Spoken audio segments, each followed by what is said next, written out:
बच्चों, आज हम कबीरदास द्वारा रचित साखी पाठ की आलोचना करेंगे। और साखी आलोचना करने से पहले मैं आप लोग को कबीरदास के बारे में बताना चाहता हूँ। कबीरदास का जन्म हुआ था 1398 में और मृत्यु हुआ था 1518 में। तो हम उनकी संक्षिप्त परिचय के बारे में जानते हैं। हिंदी के जिन भक्त कवियों की बानी आज भी प्रासंगिक हैं, उनमें संत कबीरदास जी अन्यतम हैं। उन्होंने आम जनता के बीच रहकर जनता की सरल सुबोध भाषा में जनता के लिए उपयोगी काव्य की रचना की है। कबीरदास कविताओं में भक्तिभाव के अलावा व्यवहारिक ज्ञान एवं मानवतावादी दृष्टि भी समावेश हुआ है। आपकी कविताएं अनेक समय में बड़ी लोकप्रिय थी।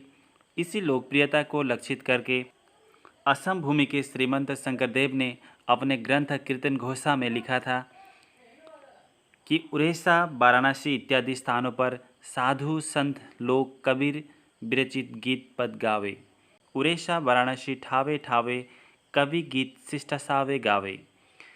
महात्मा कबीरदास की रचनाएं अनेक समय में भी लोकप्रिय थी। आज भी वे लोकप्रिय हैं और यह लोकप्रियता आगे भी बनी रहेगी।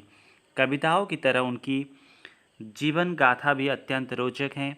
कहा जाता है कि स्वामी रामानंद के आशीर्वाद के फलस्वरूप सन 1398 के काशी के एक विधवा ब्राह्मणी के गर्भ में उनका जन्म हुआ था और लोक लज्जा के कारण जन्म के तुरंत बाद माँ ने इस दिव्य बालक को लहरतला नामक स्थान में एक तालाब के किनारे छोड़ दिया था।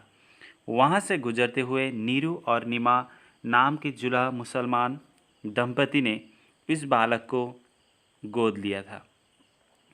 खुदा का आशीर्वाद समझकर उन्होंने उस दिव्य बालक को गोद उठाया। उन्होंने बालक का नाम रखा कबीर और उसका पालन पोष कर बड़ा किया। कबीर शब्द का अर्थ है बड़ा, महान और श्रेष्ठ। आगे चलकर कबीरदास जी सचमुच बड़े संत, श्रेष्ठ भक्त और महान कवि बने। सन 1518 के हर स्थान में आपका यानी कि कबीरदास का देहांत होता है। संत कबीरदास जी स्वामी रामानंद के योग्य शिष्य थे। वे इस संसार के रोम रोम में रमने वाले, प्रत्येक अणु परमाणु में बसने वाले निर्गुण निराकार राम की आराधना करते थे। उन्होंने पालक पिता माता नीरू नीमा की आजीविका को ही अपनाया था। कर्मयोगी कबीर जी जुलाहा का काम करते करते अपने आराध्य के गीत गाया करते थे। अपने काम काज से सिलसिले में घूमते फिरते थे। कबीरदास लोगों को तरह तरह के उपदेश देते थे।